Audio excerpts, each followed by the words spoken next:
Good evening. It's you.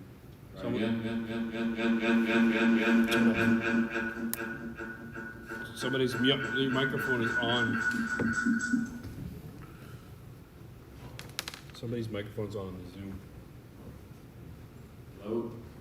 Hello, test. There we go. It's a loop from the speaker. Talk again. Check 1, 2, 3, check. Okay.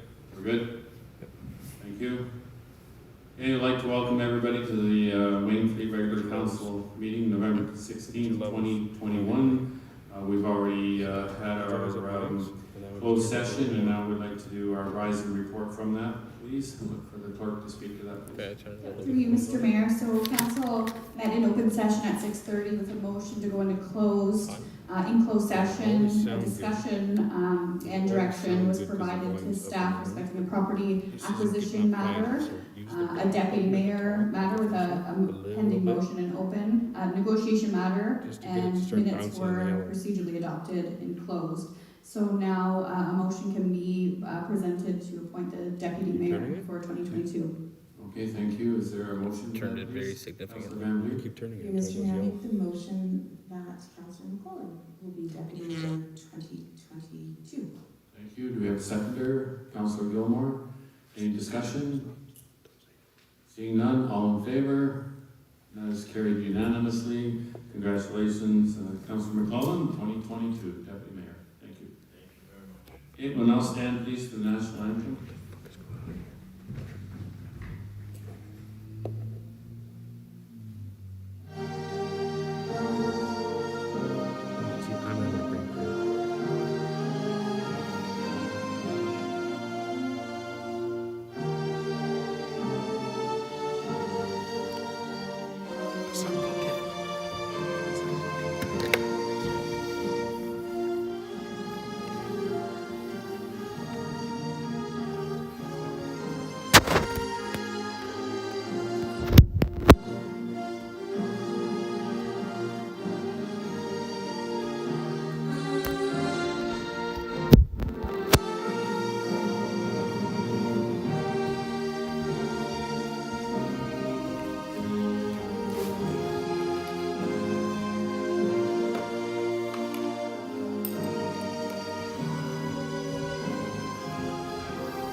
Okay, the land acknowledgement statement. We would like to begin this meeting by acknowledging that the land on which we gather is a traditional territory of the Anishinaabe and Haudenosaunee peoples, acknowledging the One Bowl and Spoon Treaty. Are there any disclosures of pecuniary interest or the general nature thereof? I see none. We move on to Mayor's remarks. Please note the meeting proceedings are being broadcast live, recorded, and made available through the Township website and YouTube.com. Over 800 people on Sunday, including myself, attended the Wainfleet Christmas Vendor Market. This market runs on 4 consecutive Sundays from November 14th to December the 5th and features a wide range of vendors and artisans selling their products. The event is also serving double duty, being a food drive and toy collection drop-off point, and our fire department is involved in that. So it was an excellent turnout, over 800 people. It was really good. Niagara Region Council will hold its next regular council meeting on November 18th at 6:30, and Wainfleet Council will hold a special meeting December the 3rd at 9 a.m. for training purposes, and its next regular meeting is scheduled for December the 7th at 7 p.m. Are there any councillor announcements or remarks? Councillor McClellan. Through you, Mr. Mayor, at the last council meeting, I mentioned that the community of Collingwood had a minimum rental. I misspoke on that. It's a number of subdivisions and condominiums in that area that have that in their agreements, not the town.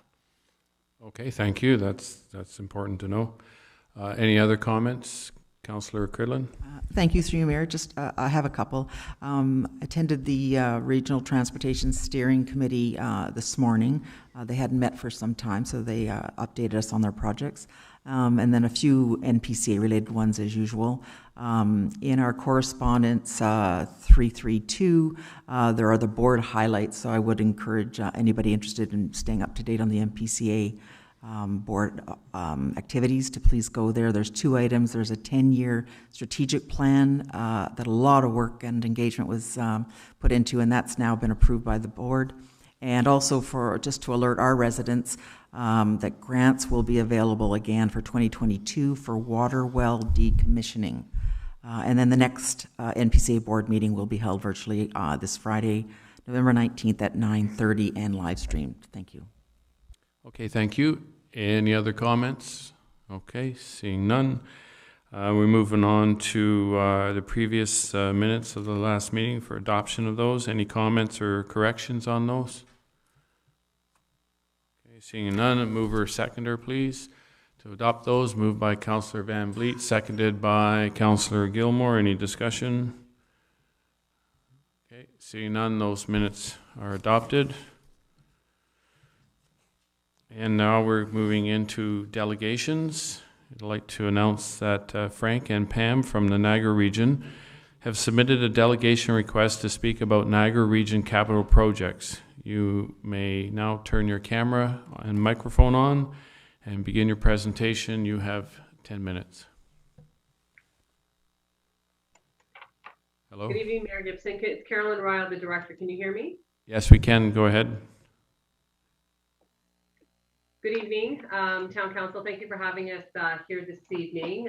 In the room, I have Frank Tassoni, who is the Associate Director of our Transportation Engineering piece of the business, and I have Pam Milsenberg, who oversees our capital budgeting process on behalf of the Transportation Division. So again, thank you for having Transportation Services here this evening.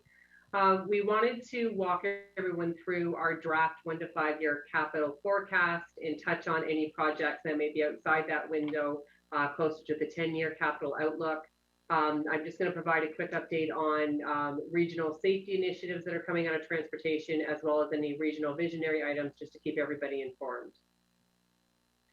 So with regards to the capital budget process at the region, when we're working through the priority projects, they're grouped into 4 main areas. We talk about network expansion, intersection improvement programs, our road rehabilitation program, and our structure rehabilitation program. And just to refresh everybody on what each of these different categories mean when we're putting the projects forward for review and consideration, when we're referring to something as a network expansion program, that has to do with the brand new road to be constructed, or it has to deal with the widening of an existing road to accommodate growth and development. And these are typically identified in the region's 10-year transportation master plan. When we talk about a program that falls under the intersection improvement program, we're referring to an intersection that either requires an update due to a safety matter. So it could be the installation of a roundabout and or a traffic signal, or if a traffic signal is already in place, this typically would deals with an upgrade with regards to a brand new signal, turning lanes, new pavement markings, and any other work associated with putting a new signal in place. When we refer to our roads rehabilitation program, the word that is commonly used as part of that is our hot mix program. We're looking to increase the longevity of the road structure, and we do that through the hot mix program, where we're able to gain a number of years prior to going into a full reconstruction program, which is a lot more costly, and it's a lot lengthier in a process to implement that. And then lastly, when we talk about programs that fall under structure rehabilitation, we're dealing with either our bridge rehabilitation work, which is dealing with deficiencies again to increase the longevity, versus a larger program that deals with the bridge replacement when the bridge is at its end of its service life. So I'm now going to turn over the 1 to 5 year capital forecast programs to Frank, so he can provide an update as to the status of these programs. Thanks, Frank. Thank you. Thanks for having us today, Council. So the first project that we're going to discuss is the Regional Road 45 Creek Road. from Regional Road 4, Wellingport Road, to Regional Road 63, Canberra Road. So we've been working our way through an environmental assessment through this section of roadway to look at geometric improvements, the addition of active transportation, and overall road cross-section upgrades, including some structures that are within the road section. It's a fairly long road section, and we've now completed the EA, and that will be going up for public record starting next week. The detailed design is in, and construction is within our 1 to 3 year forecast, and we have the project broken out into a few phases that we'll speak about in just a second here. So one of the first 2 phases will be the reconstruction of Oswego Creek Bridge. This is a bridge that is in need of replacement. It not only is in a state of disrepair at the current time, but has also been struck by a large bus a few years back that caused us to have to do some emergency repairs. So this structure is in the 1 to 3 year forecast to have design and construction implemented. And the Creek Road Bridge, which is also within the road stretch that we previously discussed, is also in need of replacement.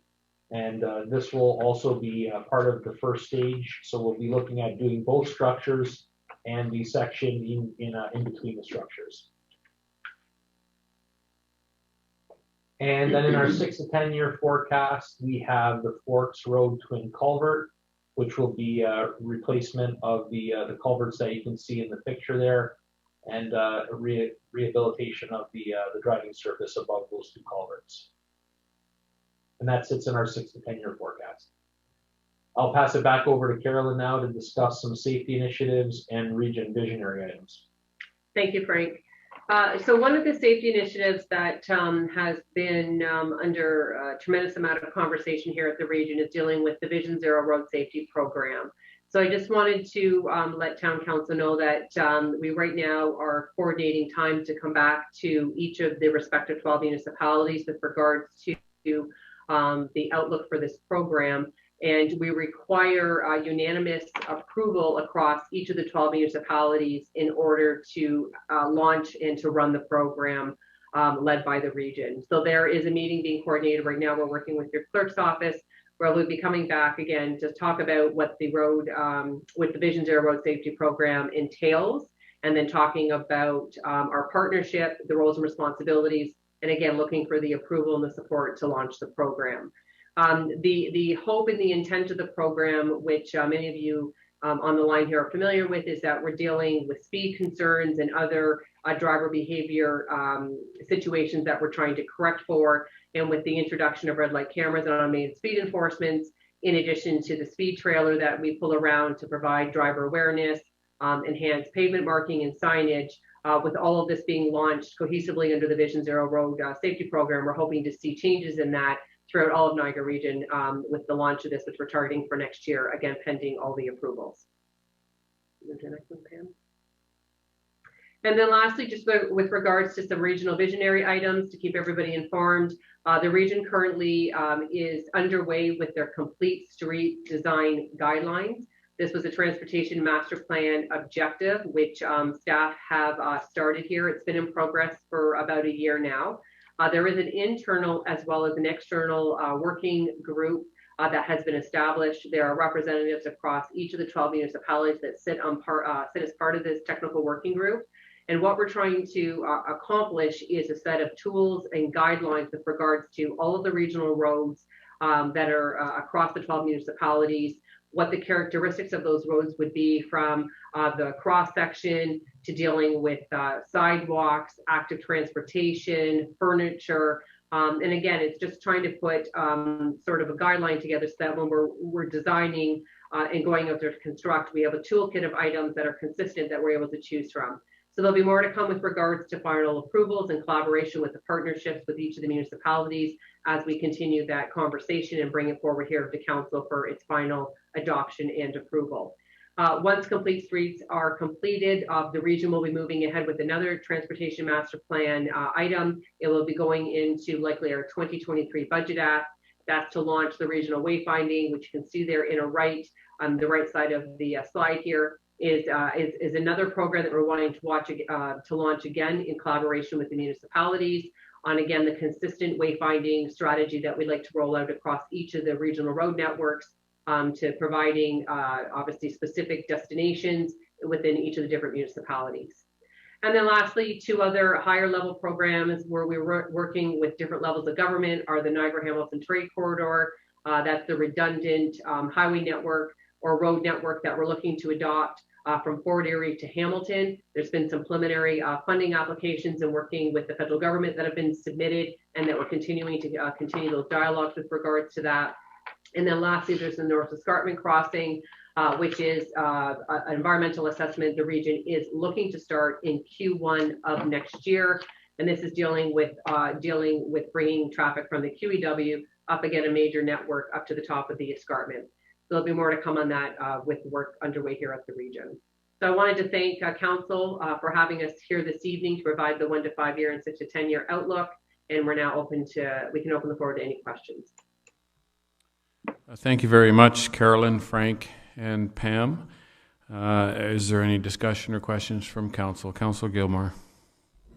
Thank you, Mayor, and thank you to the presenters.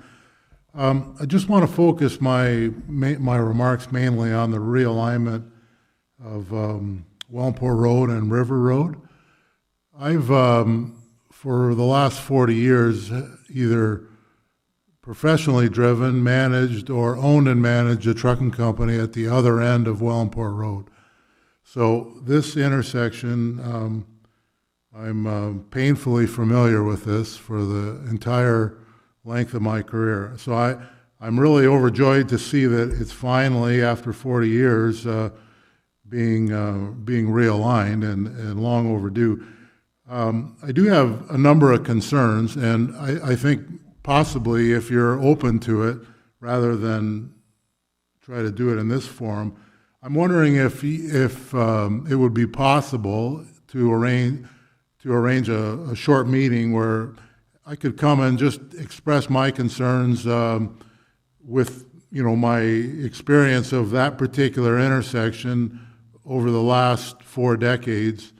I do have some concerns about the way that it's laid out. I mean, it needs to be moved, but from a purely trucking perspective, with the elevation change that occurs on that corner from Wellenport Road, there's just a number of things that at least I'd like to just throw my ideas out there, and the engineers can do what they like. But I've got some concerns about the logistics and the way that it's going to flow. So I'm not sure if you're open to that. If you're not, well, I understand. But I think I don't need too much time, but I'd certainly like to come in and sit down sometime when, it doesn't even have to be imminent. And my other question would be, is there going to be any public consultation about that, or will it just sort of flow out of the region office? So those are my 2 questions. Can I come for a meeting, and are you going to have any further public consultation?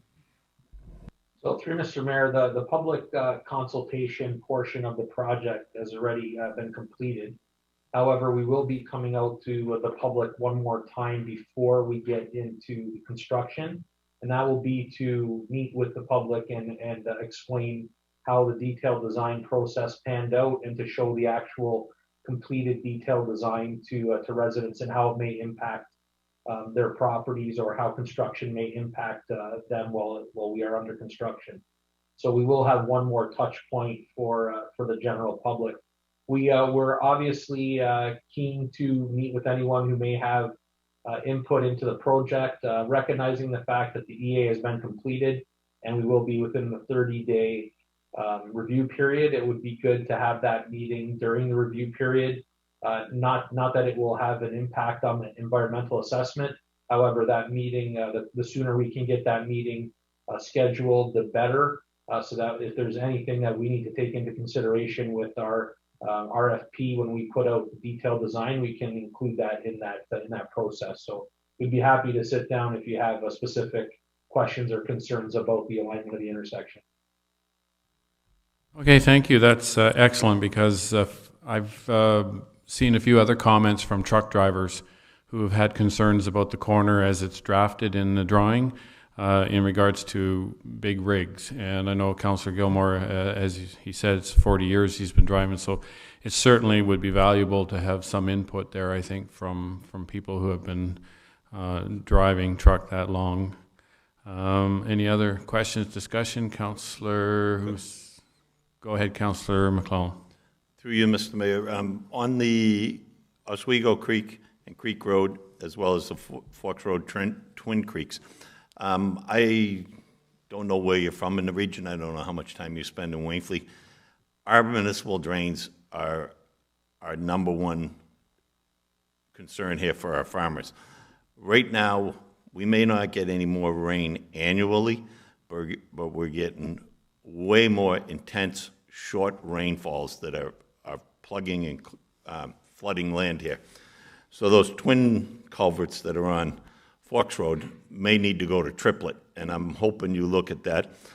Also on the Oswego Creek and Creek Road, I spent about more than 7 years on a floodplain committee on the Welland River, and I'm hoping that you'll make those spans longer because the abutments hold back water, and we have it causes more land to get flooded than should be. They actually look at a deterrent, so maybe that's something you could look at as well. So through Mr. Mayor, yes, that is something that was looked at. The preliminary design did move the abutments back. They were in the 100-year floodplain, and that's very typical of older structure construction. But when we get into the new structure, the abutments will be constructed higher up on the banks. That way it does not impede the 100-year floodplain. And we will also be ensuring that the culverts that are replaced on the other crossing are adequately sized. However, we will be cognizant that we don't cause any flooding downstream by putting in culverts that are any larger than what was existing at that location. So there will be better flow capacity, as I'm sure that those culverts from the pictures that we've observed are partially filled with sediments, which cuts down the capacity. The new structures will be wide open, but not to the point where they would cause any further flooding downstream. Thank you, sir. Okay, thank you. Councillor Van Vliet. Through you, Mr. Mayor. In 2019, I remember the region came and did a presentation, and then the region was going to patch Forks Road instead of paving it, and I had asked the question why it didn't get paved. So now I'm going to ask the question again. When you do the culvert replacement on Forks Road, is it going to get repaved the way Weber Road got repaved from 24 to Murdoch recently? Through Mr. Mayor, we will be doing an evaluation of the road section through our pavement condition index, and we'll determine if that replacement of the culverts lines up with the road rehabilitation. And if it does, it makes sense for us to do both at the same time.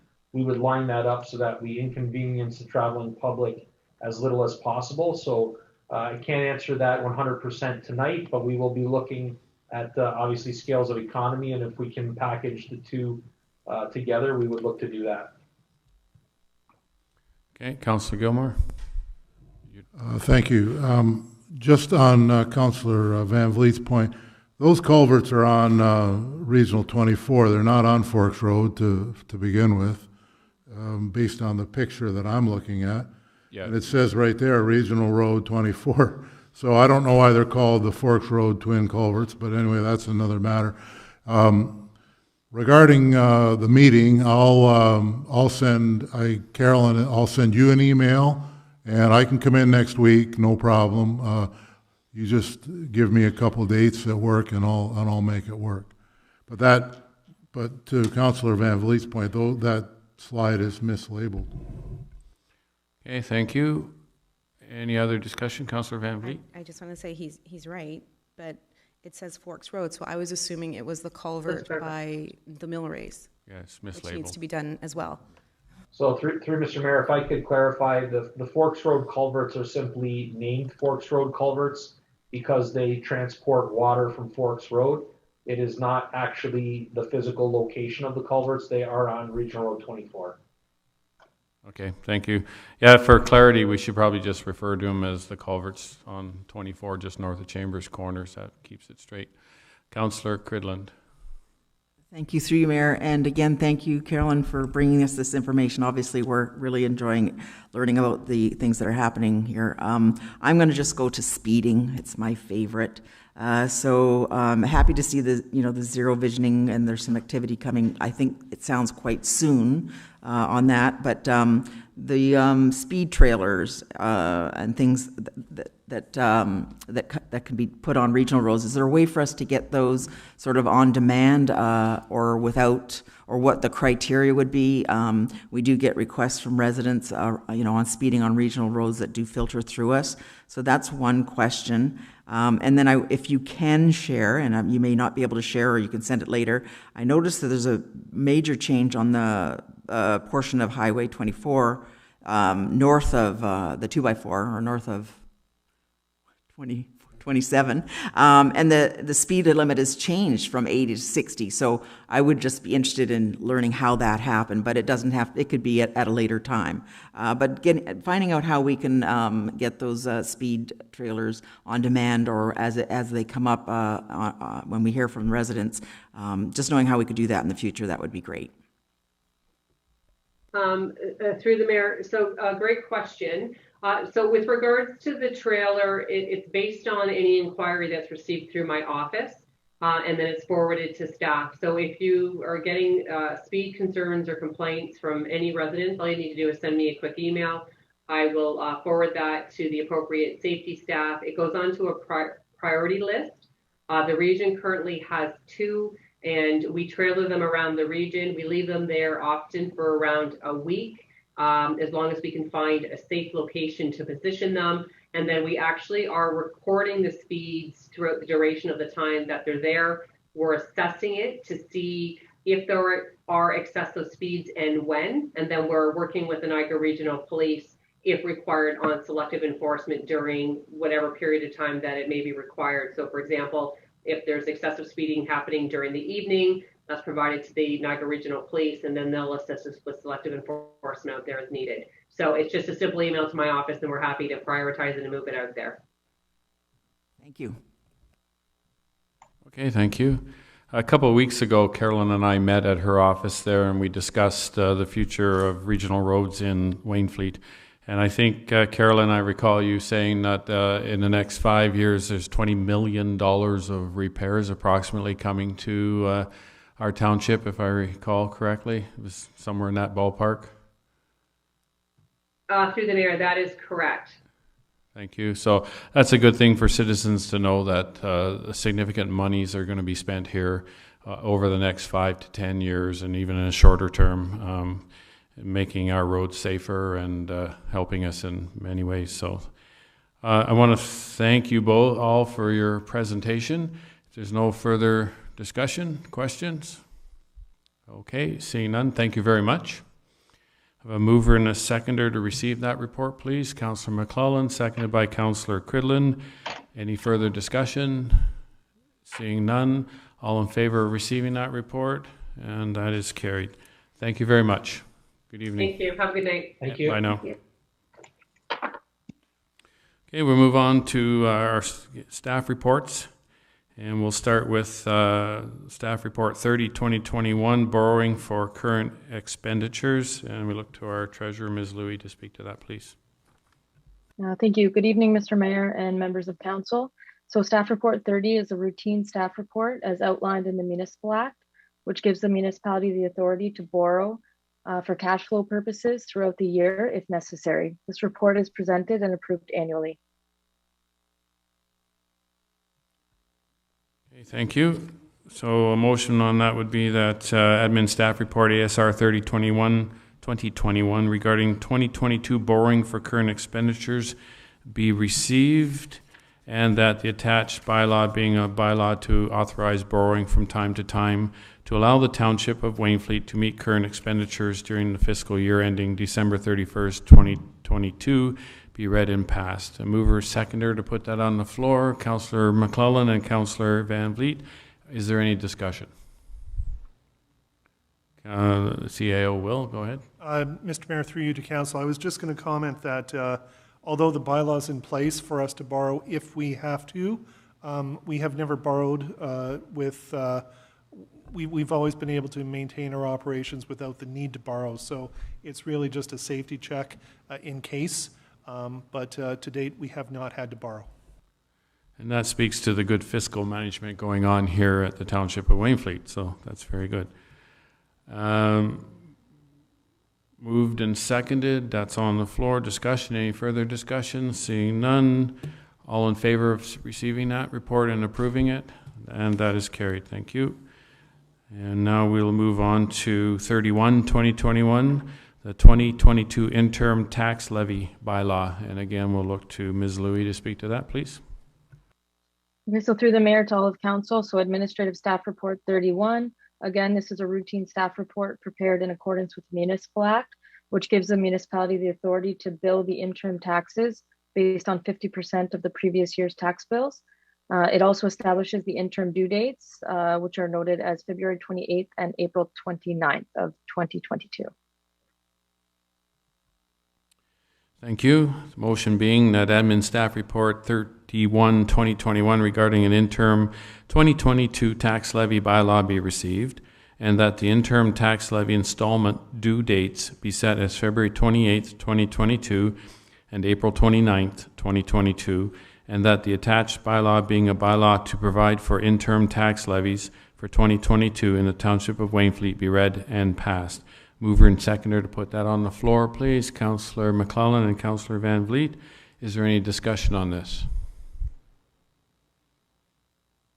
Okay, seeing none. All in favor of receiving this and approving it? And that is carried. Thank you. 32-2021 staff report, Enbridge Gas franchise agreement. And I'll look to our CAO, Will Colossa, to speak to that, please. Mr. Mayor, through you to council. I guess just like the two previous reports, this is another one of those routine housekeeping chores that council has to do. The only difference is that instead of doing it on an annual basis, franchise agreements such as this are dealt with once every 20 years.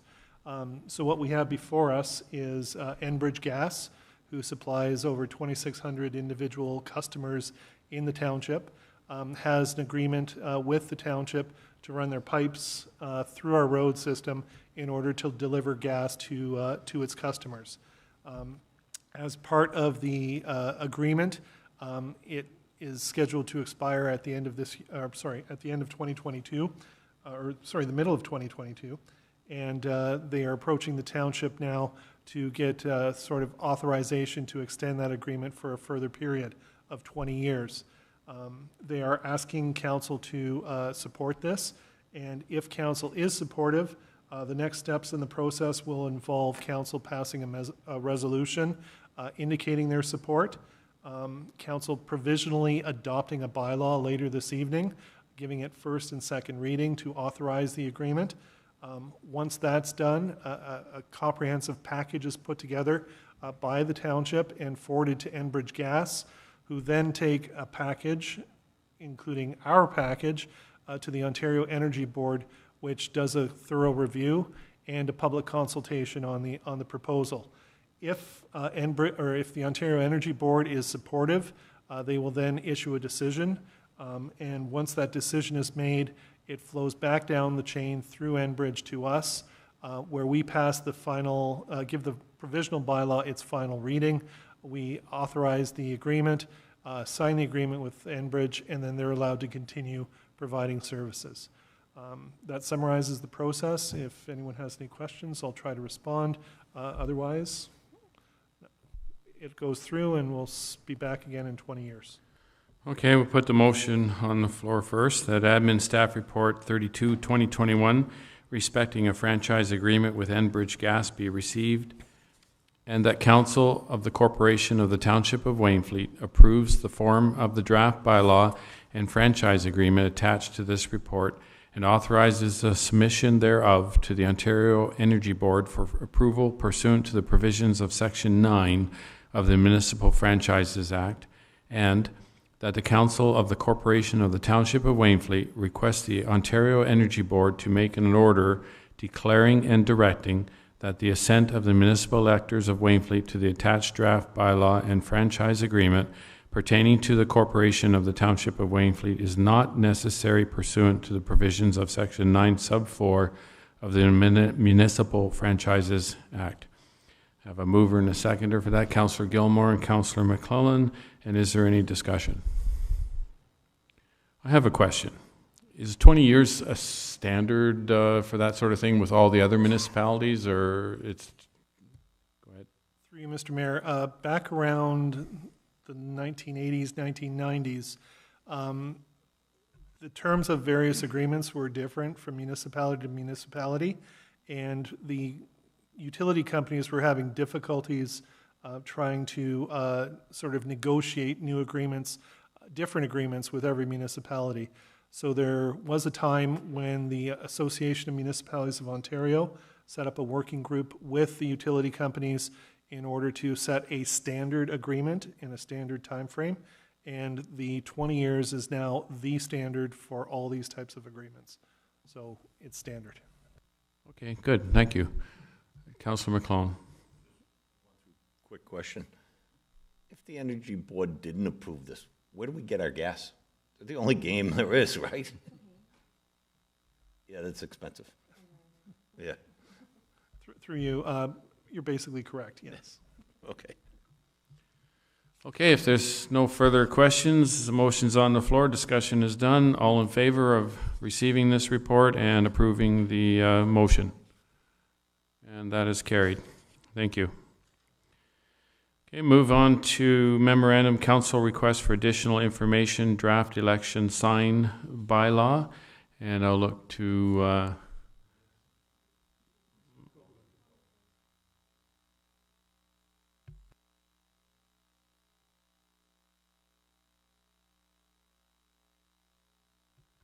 I guess we're doing the COVID report first.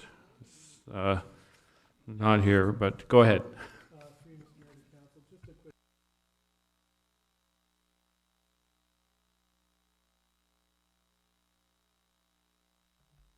Thank you, Mr. Mayor. Through you to council. Just a quick update on COVID. There isn't a very significant report this evening, but the province did announce on November 10th that it was scaling back some of the reopening protocols for certain settings where there are high risk or higher risks of transmission as a result of additional case counts that they're experiencing. Really, from a municipal perspective, there is little impact on our operations. Okay, thank you. Any questions? I have no motion to receive that report. Councillor McClellan, Councillor Van Vliet, any discussion on it? Seeing none, all in favor of receiving that report? That is carried.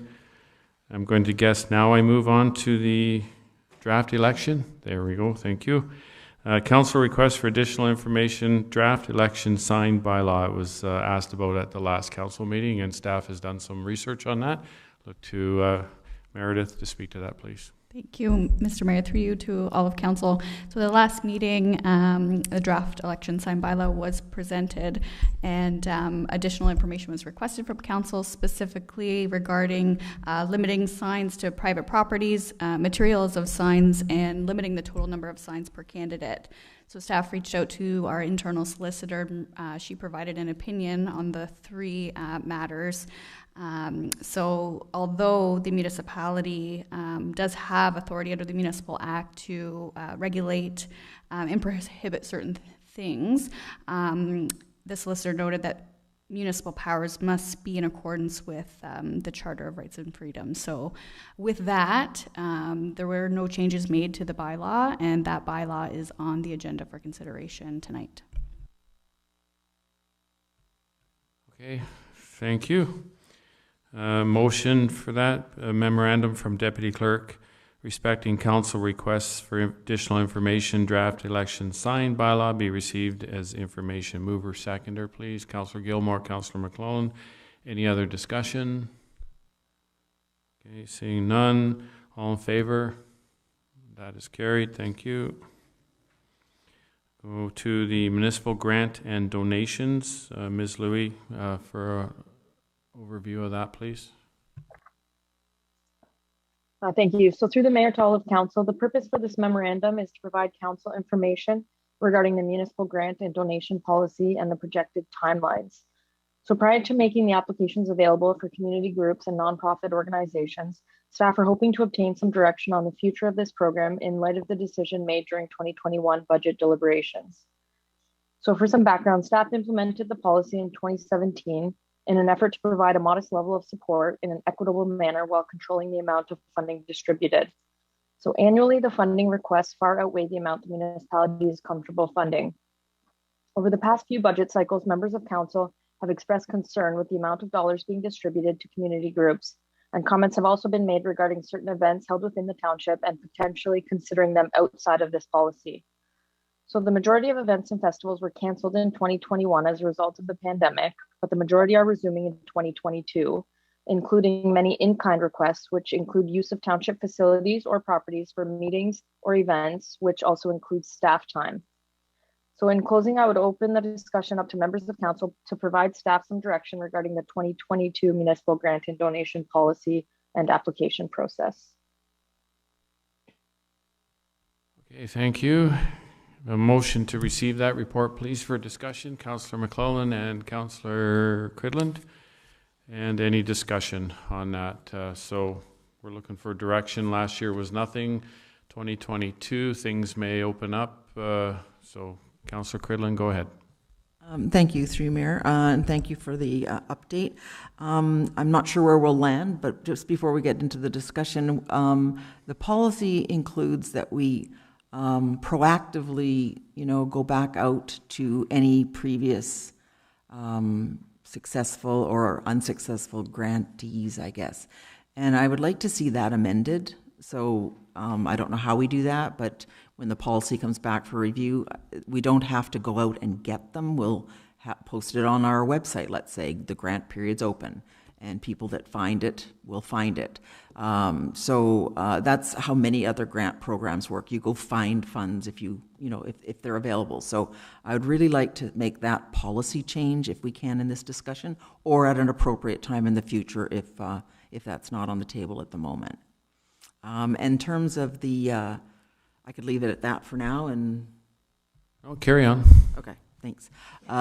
So then in terms of the amounts, I would, we last year seems to have worked, given the conditions we were under. I don't think it's maybe realistic to think it's going to be perhaps as low. So I'd want to make sure that our, our in Wainfleet applications, that we have enough room or some room for those types of applications. I guess that's stream one. So maybe I'll start there, that the stream one type funding perhaps is reinstated at some level. Okay, thank you. Let's go ahead, Mallory. Yeah, so through the mayor to all of council. So just to be clear, staff is fully prepared to open the application process as normal. This isn't a way to try to kind of avoid that. There is just a lot of work that goes into the community groups completing these applications and satisfying all of the requirements, the documents that are required to be eligible for the funding. So we're just trying to kind of get council direction whether or not council would like to see us amend the policy and bring it back forward, or we're just trying to maybe eliminate some of these groups wasting time filling out the applications if we know for sure that we aren't going to have any funding available. But we're happy to take any direction and proceed either with a policy change and maybe bring that forward for the next meeting or the first meeting in January. There's still time to have the applications open and presented before budget if that's council's wish. All right, thank you. So I'm taking it that for this evening, we're trying to assess whether we want to make some changes or we're going to keep it at zero as we did last year, which, we need to look ahead and in my mind, look at and see what groups may be operating, Wainfleet Stream 1 groups, I know the seniors came to us last year afterwards, and they weren't meeting, but they had some things. They're probably going to start meeting this year, I would guess, in 2022, and there may be others. So that's what the decision here this evening is just to try to look and see, are we going to try to make some changes, or are we going to just automatically say 0 as we did last year and see where that goes?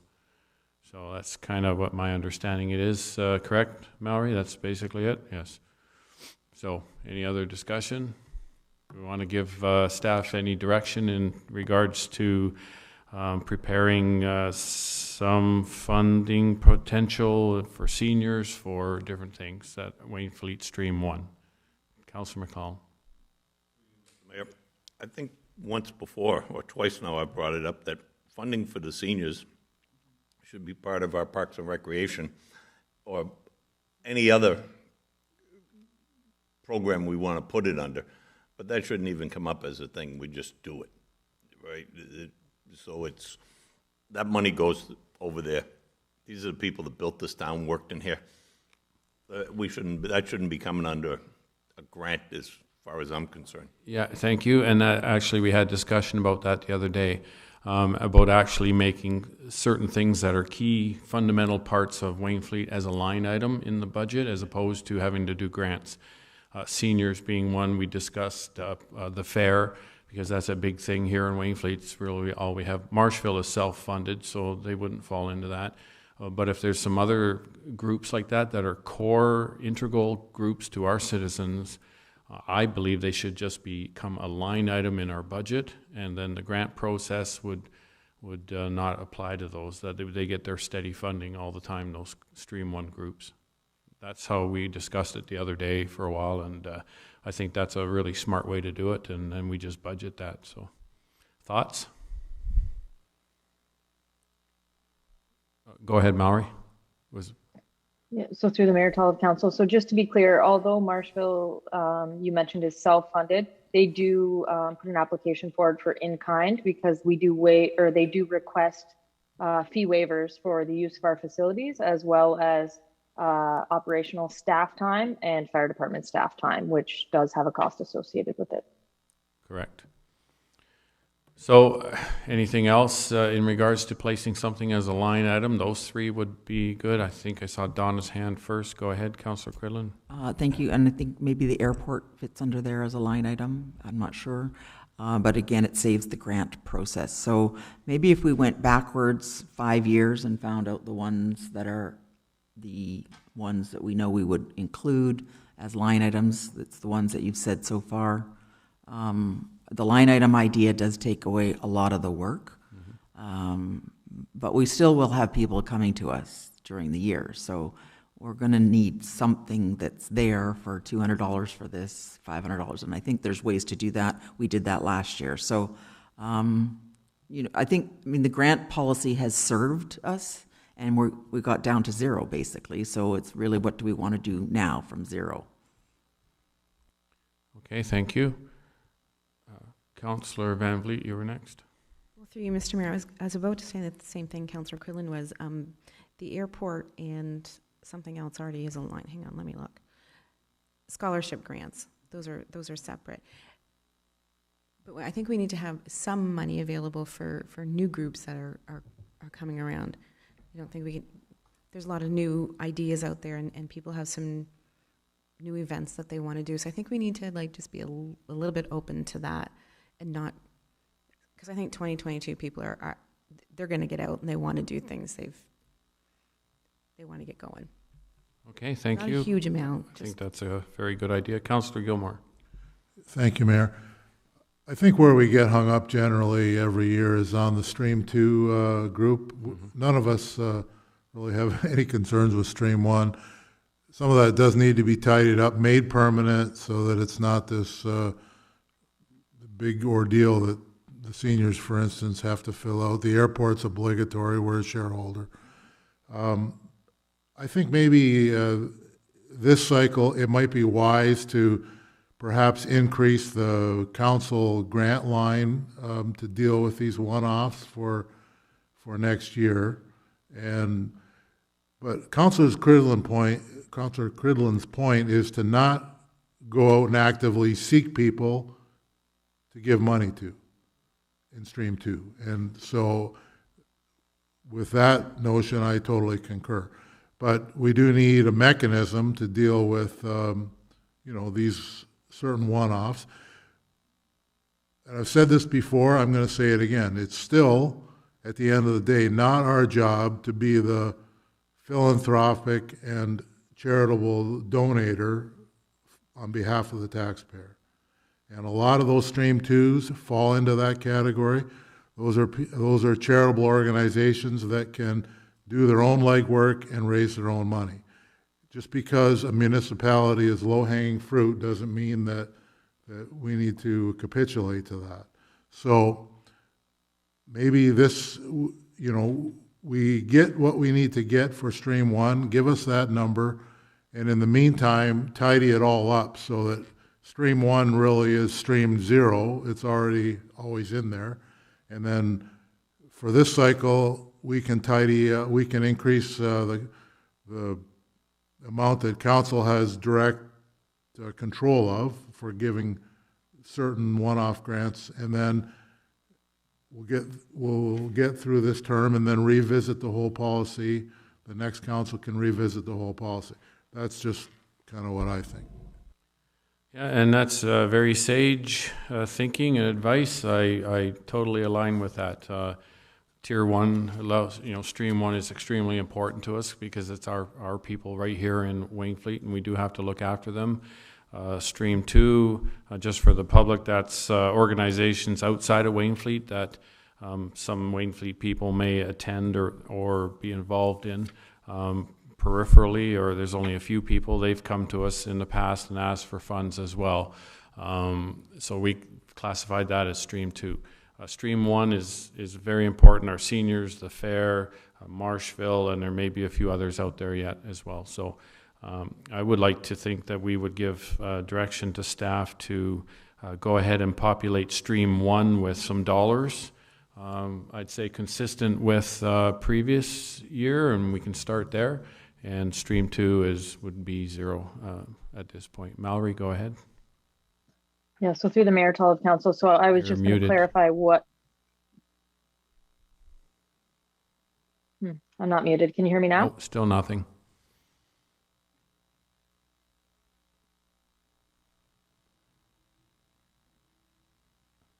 I'm not muted, so I don't know what's happening. Doing some technical checking here at our end. Mallory, just hang on. Try again. Can you hear me now? Yes. Push that little button in a little further, and now it works. Perfect. Okay, so through the mayor to all of council, so I just wanted some clarification on staff direction. So basically, from what I'm hearing, do not open the application process as we have in previous years.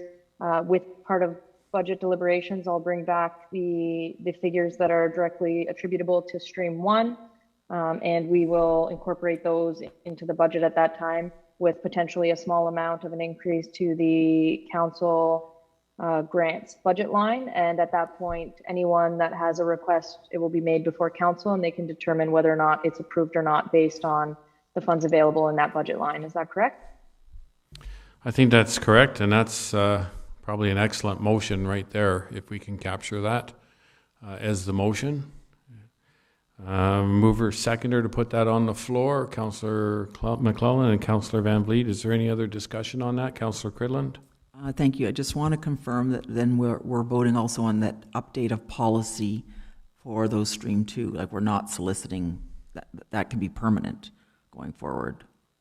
I think that can be a part of it, yes. Okay. That's all. Thank you. Did we get all that, Madam Clerk?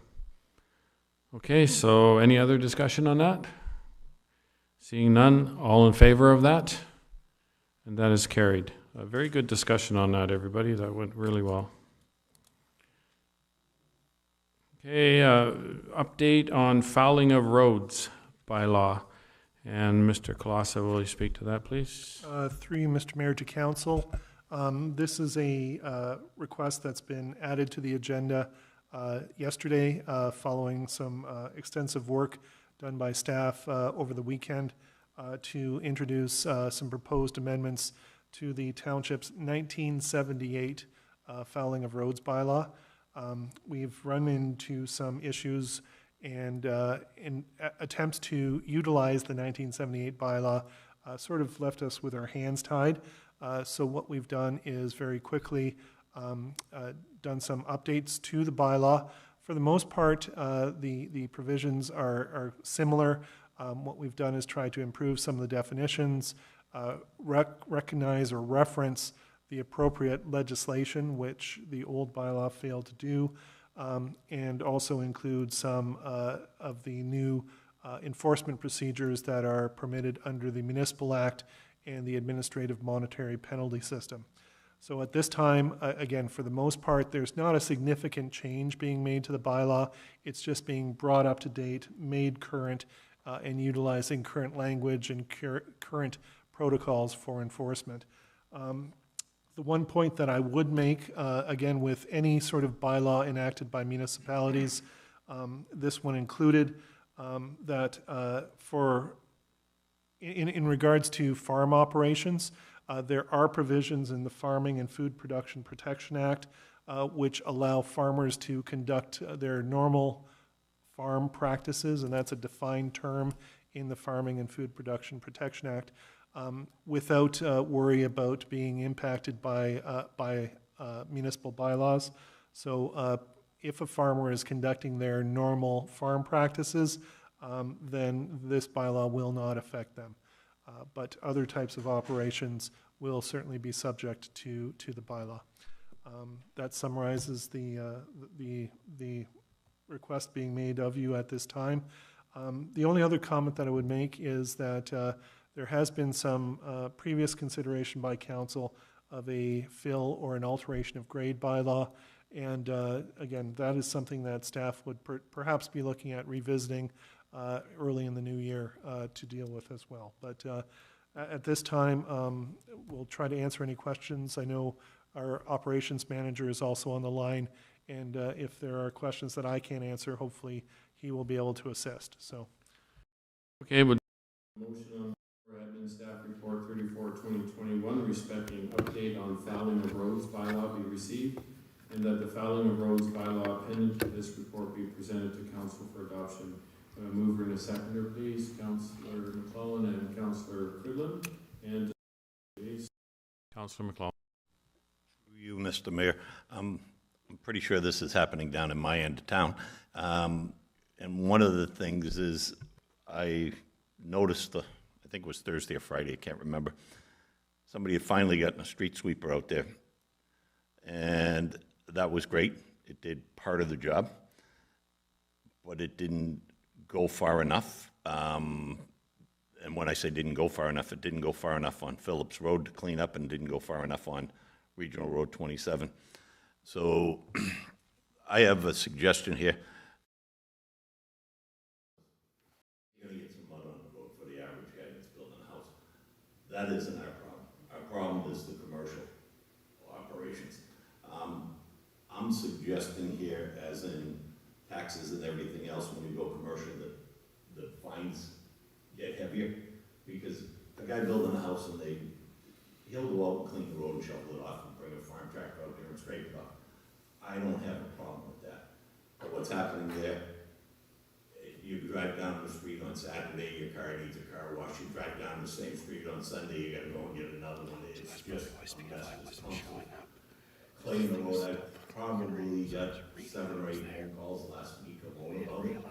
We've called the green and white. The MOE put in a new bylaw in January 2020, and they don't have any teeth and they don't fight it. And they won't enforce it. I've made the calls to the MOE.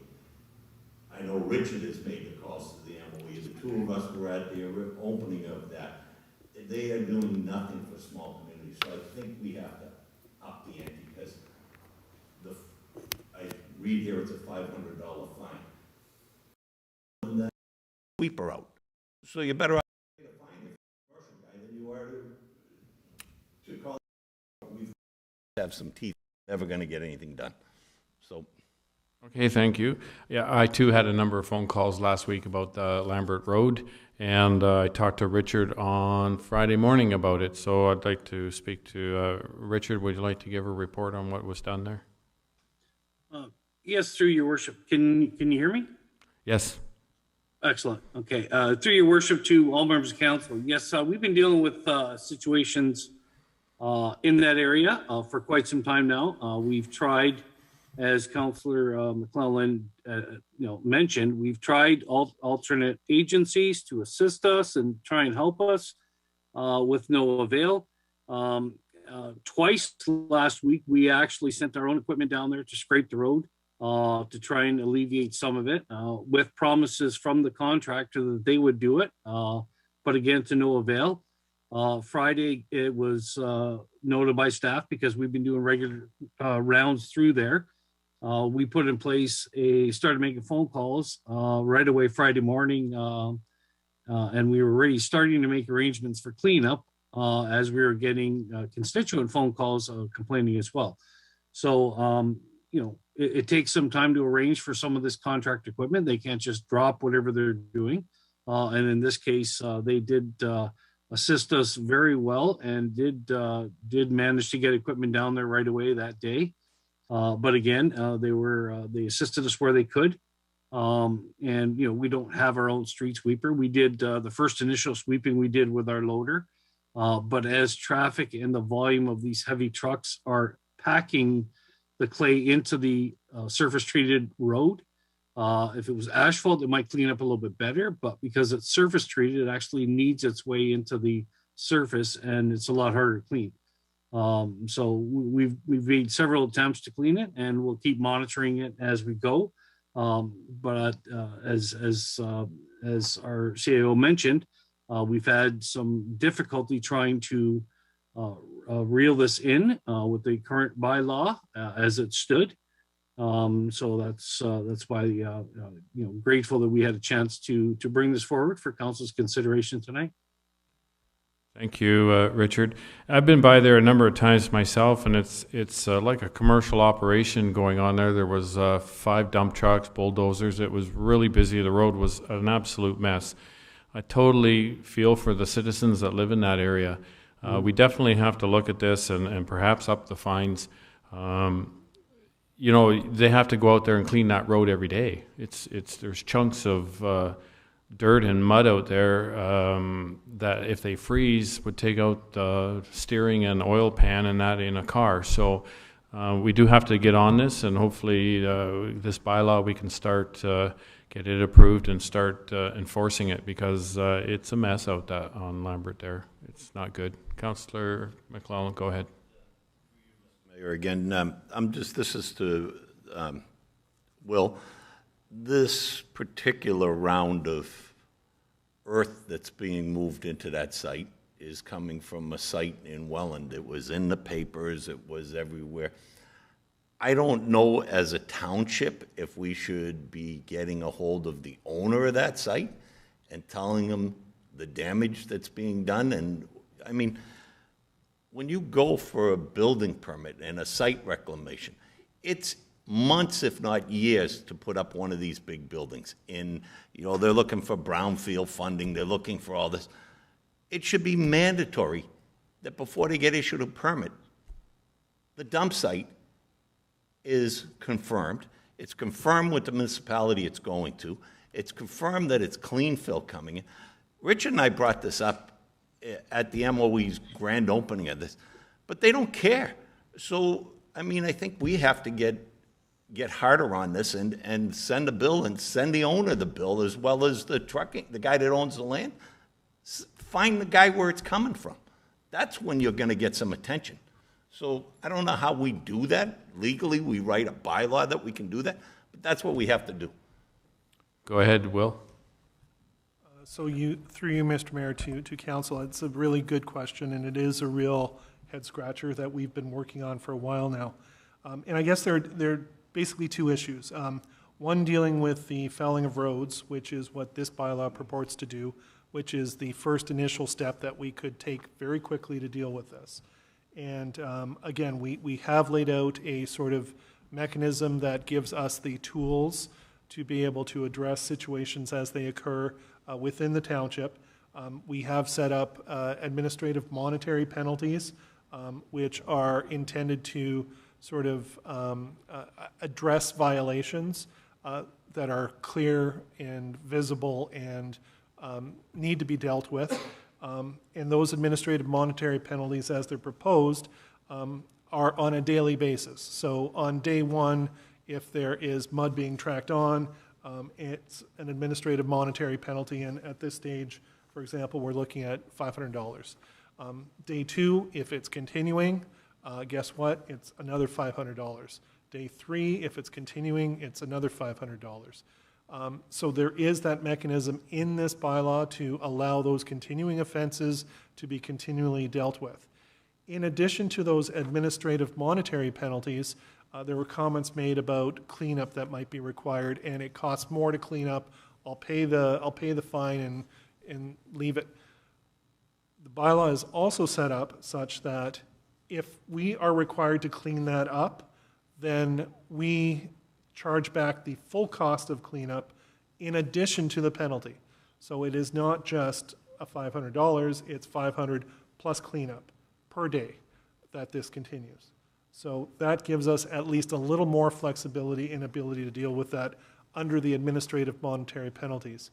In addition to that, the other alternative, once the bylaw is in place, is that we have the ability to go through the court system and provincial offenses, which is a more lengthy process to follow, which, for example, making an application for a court date could be 6 months down the road. So it takes much longer.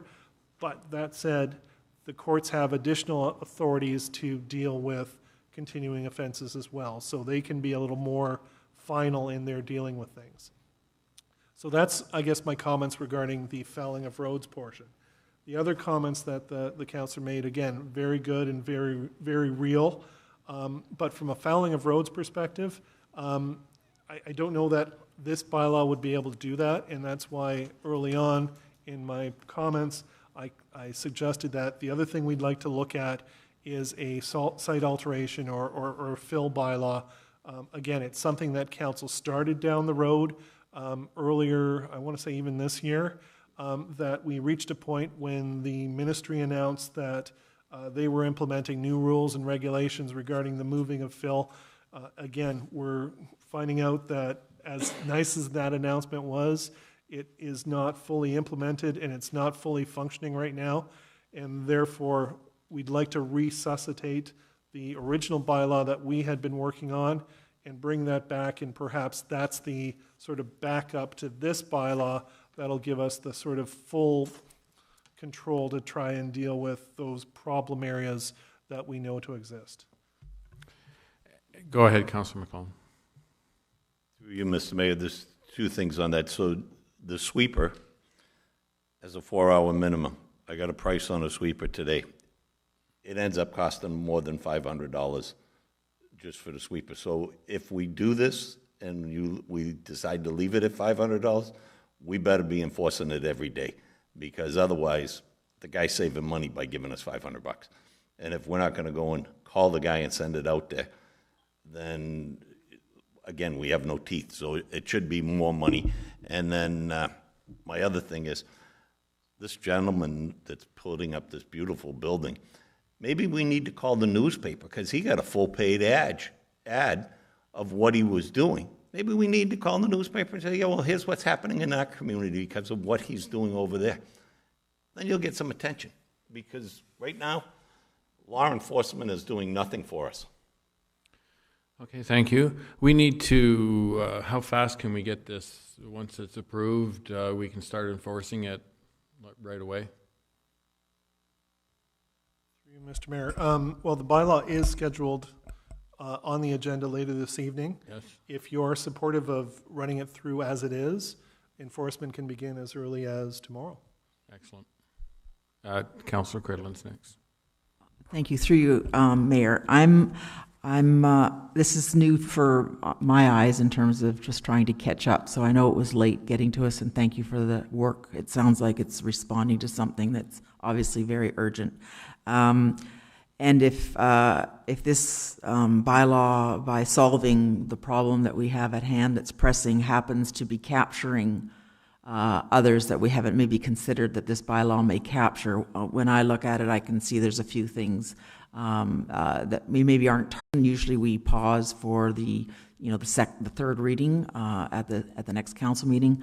But again, I'm not aware of all the situations that are bringing this to bear in terms of urgency. Anyway, I'm just a little bit worried if it's reaching to others that we haven't considered this may hit.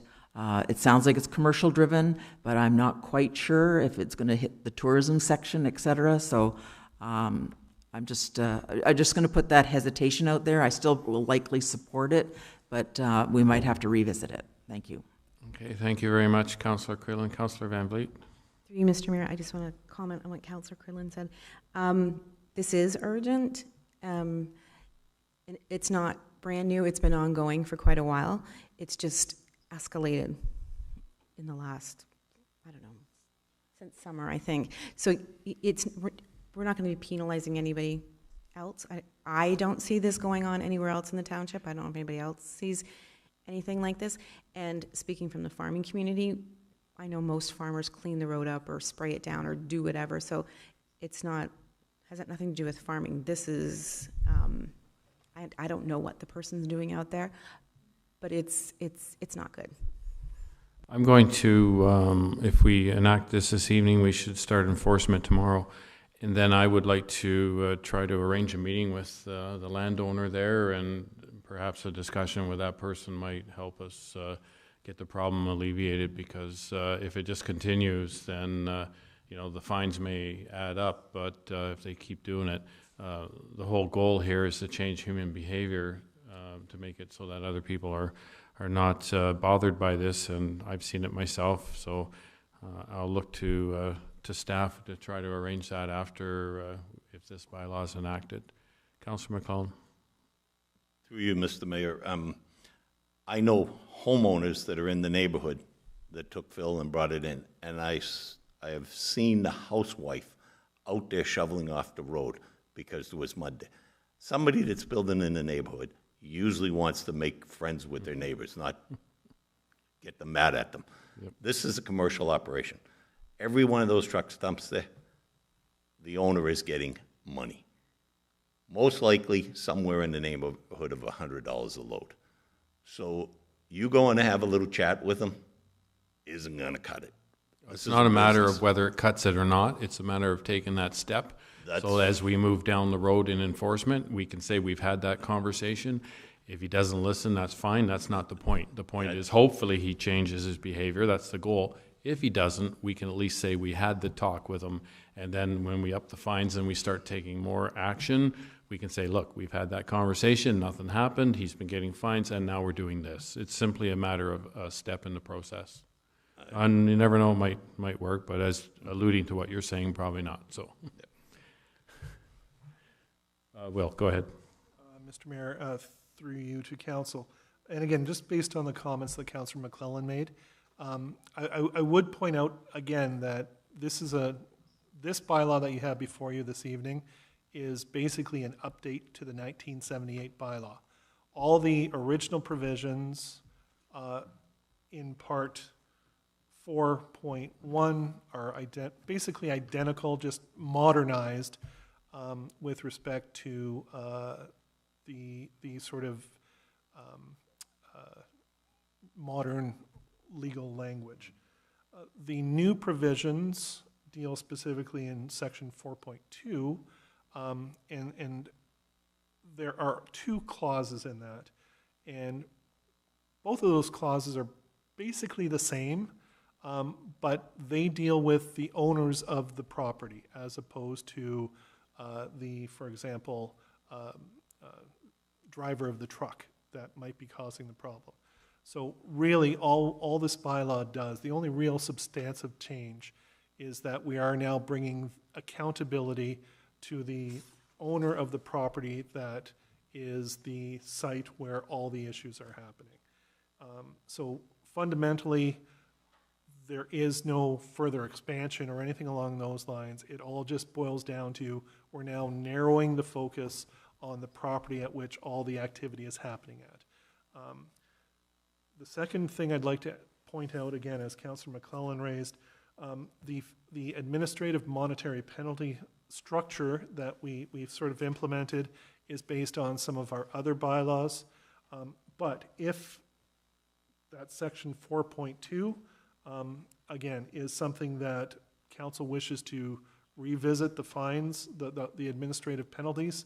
Again, they're proposed to be $500, which is consistent with the penalties associated with all the old offenses. But if council wishes at this time to provide direction to amend those or change those or increase those, you certainly have that ability to do that now. So I just wanted to make sure that you were aware you have that ability to do that. Okay, thank you. Is there any other discussion on this, Councillor McClellan? Through you, Mr. Mayor, then this is to the CEO, we should be making that amendment now. Through you, Mr. Mayor, if that is the desire of council, my suggestion would be to make that now, and that will flow through to the bylaw that is appended later in the evening. So you sort of make the decision now, and that will flow through to amend the actual bylaw. If you decide to enact it this evening, have that discussion now rather than waiting till later.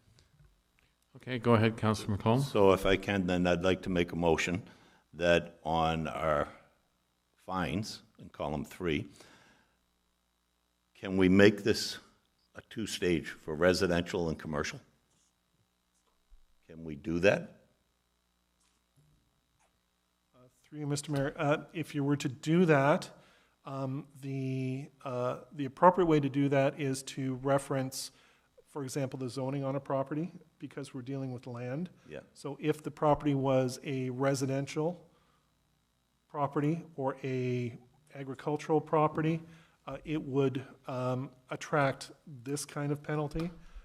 If the property were a commercial or industrial property, it would attract this kind of penalty. Yeah, so that's not doing what I want to do. It's it's a. Through you, I understand that doesn't quite match what you're intending to do, but the problem is that we can't, again, back to charter and everything else, I don't think doing what you want to do is possible in the current legal framework. The defendant would argue that in court to say you arbitrarily classified me as a commercial operation when in fact I am not. So you need something very clear to delineate that. Yeah, that's a problem with that. I'm going to go to Councillor Cridlin right now. Thank you. Through you, Mayor, just to let Councillor McClellan keep thinking on this one. It's just another idea. We've got a first offense of the 500. If it's a second offense, can it be 1,000, and a third offense be 2,000?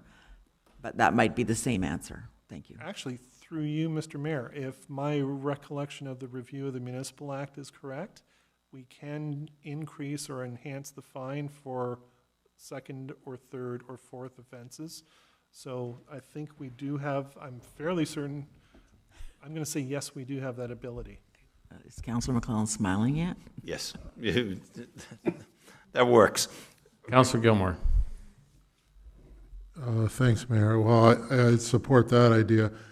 I guess my comment would be, do I assume correctly that these fines that you're referring to are $1978 when the other Trudeau was Prime Minister? Through you, Mr. Mayor. Actually, no, there was an amendment in 2019 that brought the 1978 bylaw under AMPS, under the Administrative Monetary Penalty System. So these fines that you're seeing here are basically drawn from the 2019 bylaw amendment, although they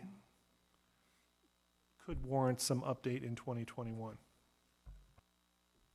Okay, so I think we've landed on increasing fines from 500 the first day, 1,000 the second offense, 1,500 up it by 500 each day. Plus additionally onto that is the cost of the cleaning machinery as well. And I think we're there. Are we there to start for the bylaw? And then it'll probably need some tweaking as we move on with it, but is that a good spot to start? Councillor Cridland. Well, again, if we've got it right, we'll know soon, but as long as this is capturing this commercial, problem, I'm still worried about who's in here. I thank you for the reassurance, CAO, so I'm still ready to support it as long as it's not too much. Okay, Councillor McClellan. I'm in favor. Councillor Quinlan came up with a good idea. It's great. Can we pass it for 30 days and see if it's working? And at the end of 30 days, if we need to increase the rates because they're not having the effect we want, it's just like the parking down along the beach. We started out at $35. We went and put a big jump in, and it worked. But if it hadn't worked, we were going to raise the rate again. So can we do something like that? And we'll make it so prohibitive they won't come here. So through you, Mr. Mayor, to council, what I'd suggest doing is, if that's the sort of direction, let's put it in place, and perhaps first meeting in January, which is a little over 30 days, but given everything that's happening, I think 21 days is too short. Let's revisit this again in January and go from there. With respect to the escalating fine structure,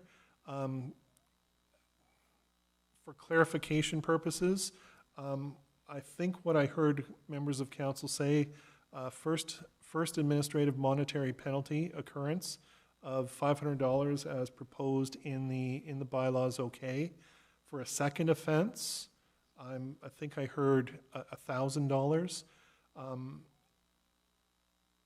Is it for the second and subsequent offenses it's $1,000, or is it for the third offense it's then $1,500? We have to sort of end it somewhere, though. You can't just have it completely open-ended. We do have to put a sort of cap on it somewhere. Any sort of penalty structure, really, you run a fine line between it becomes punitive in nature, and the Municipal Act is such that you cannot have your structure to be punitive in that way. So we will need to put a cap on it at some point. Councillor McClellan. Through you, Mr. Mayor, would a maximum of $2,500 a day be okay? Like, is that not too punitive? And my other question is, if they agree, so I don't want to run out there at 10 o'clock in the morning and there's mud on the road and be finding a person, like they may, I know what I do on other places, you have a flusher truck come twice or three times a day, depending on how much mess you're making. The flusher truck comes, he blows everything off, it goes in our ditches. Richard's not going to like that because now we got to clean a ditch, but it has to happen, right? So it's, if he comes to a pre-arranged agreement with our road superintendent that it will get swept, scraped, flushed twice a day, 3 times a day, then there's no fine. If he says that's going to happen and it doesn't happen, then the fine goes on, right? Mm-hmm. So that's giving them an opportunity to do their job. I mean, this is what I do. I know what we do in our place, and I spend a lot of money on flusher trucks, but through you, Mr. Mayor, and again, that sort of ability to work with people who are violating the law sort of exists for every bylaw that we have. So by all means, that is a workable way of doing it. With respect back to the penalty structure, then what I'm hearing is particularly for, I believe it was sorry, I just lost it. 4.2, the 2 fines there would be $500 as the initial fine, or the initial administrative monetary penalty. There's an escalation of $500 per day for subsequent violations to a maximum of $2,500 per day. And then once, if it continues beyond that 5th day, then you're running into $2,500 capped for subsequent offenses. Every day. Councillor McClellan. So let me just get this clear. So we get to $2,500. the guy's good for 6 days, 7 days, and then he starts misbehaving again. It's $2,500 every time after that. We don't go back to $500 and let him build his way up. So it's on per site. Yes, through you, it's per offense. So yes, I say per day because that could be the frequency, but it could be, you know, every month it happens once a month, and every month it's every second offense, every third offense, and so on. Okay, so Councillor Cridlin. Sorry, I think I'm now sort of catching up to the folks that already knew what we were trying to solve. But so just for the operator then, that wants to be a good operator, are we finding him at the end of the day? Are we finding him midday?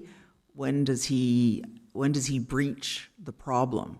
Like, does he have till the next 24 hours to clean up?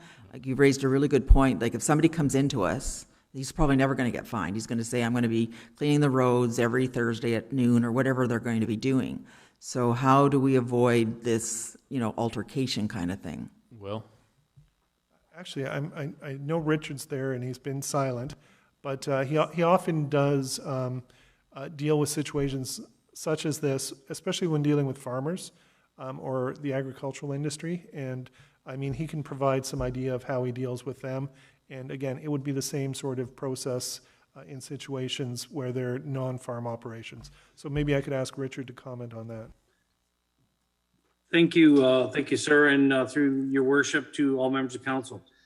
Yes, we deal with this with the farming community all the time, whether it's during planting season, whether it's during harvest season, whether it's during the spraying season or fertilizing season, let's put it that way. Usually we speak to the farmers, and usually by the end of the day or 3 o'clock, further to when, because if our guys go home at 4, we do an inspection before our guys go home. So at that point is when, you know, we expect it to be cleaned up. And we usually give them a chance that, you know, to do that. And if I have to go back a second day, that's when I usually am not quite as polite as I was the first day. But, you know, the farming community has been fantastic in responding and looking after things for us. In some situations, like we have spoken to the operators at one of these locations, and they said that, yeah, we'll clean it up by the end of the day. And of course, nothing happens. So I'm not as open to negotiate with them, but I do allow everybody at least the first chance to correct their mistakes or to at least clean up. But I expect by the end of the day, and I'm talking my day, because I don't plan on coming back into town at 6 o'clock at night to make sure it's cleaned up. I expect it to be done by the time most people start driving home from work, and that's around 3:30, 4 o'clock. So that's what I would be looking for as far as the time frame to clean up. And again, if they continue on past 6 o'clock, well, then you're going to clean it again at the end of the day. Like, you know, as I believe as Councillor McClellan said, in some situations, on some job sites, they do it 2 to 3 times a day, depending on the volume that they're tracking. If they don't want to track it, well, there's things out there that they can put in place on the property called mats, etc., to help that process. So, you know, if it means that they have to clean it twice a day or 3 times a day, I'm willing to work with them. But the same token is our concern as a municipality is to look after the safety of the driving public on our roads. So that is going to be my first and utmost concern, and to alleviate, you know, depending on the level of enforcement we have to make. Okay, thank you, Richard. Madam Clerk, do we need to do a vote on the amendment to change the bylaw to have the escalating fines, or can we just do that?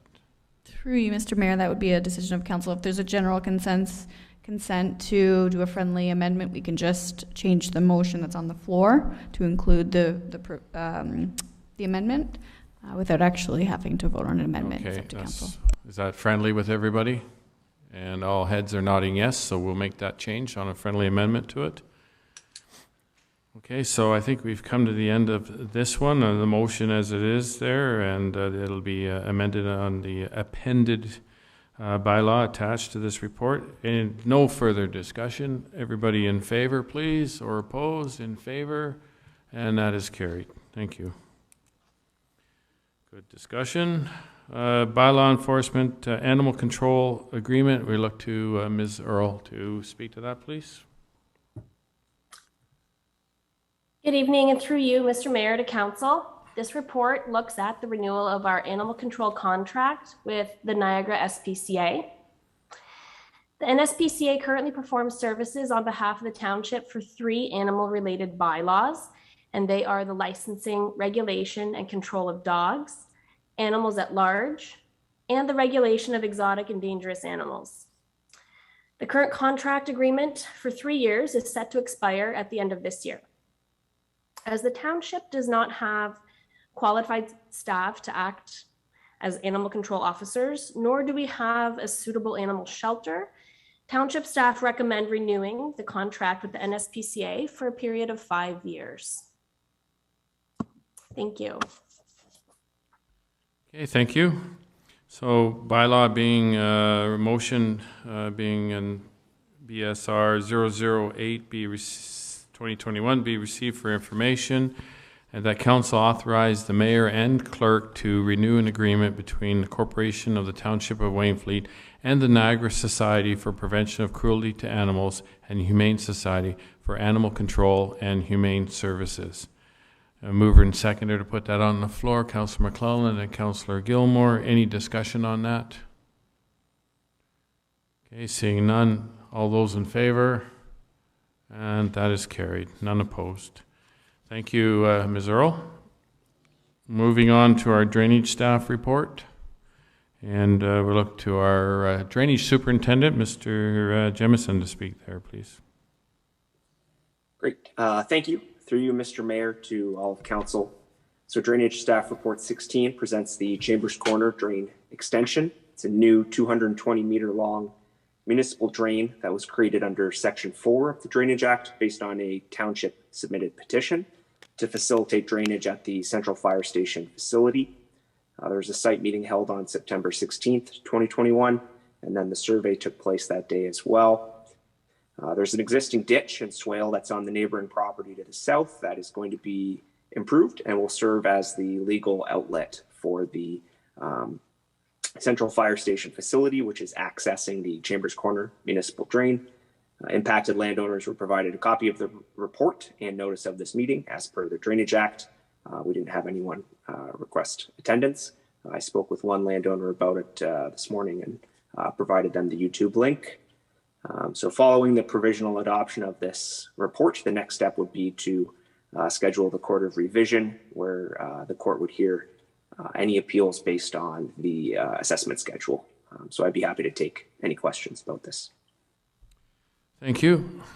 Proposed motion that DSR 16-2021 regarding consideration of the Chambers Corner drain extension be received, and that a bylaw be given 2 readings to provisionally adopt the Chambers Corner Drain Extension Report dated September 23rd, 2021, prepared by Sprite Associates, Engineers and Architects under Section 4, Chapter D17 of the Drainage Act, RSO 1990, and that staff be directed to advance the Chambers Corner Drain Extension Report to that of the Court of Revision as per Section 46(1) of the Drainage Act 1990. And that Councillors Van Vliet, Cridlin, and McClellan be appointed as members to the Chambers Corner Drain Extension Court of Revision, and Councillor Gilmore be appointed as an alternate to be tentatively scheduled for December the 7th, 2021 at 6 p.m. prior to the regular council meeting. And that upon completion of the appeal process, the drainage superintendent be authorized to proceed with construction of the drainage works in accordance with the Drainage Act. Mover and a seconder to put that on the floor, please. Councillor McClellan and Councillor Van Vliet. And discussion. Okay, I see no discussion. We'll vote on that. All in favor? And that is carried. Thank you. Does anybody need a break? No? We're good? Okay.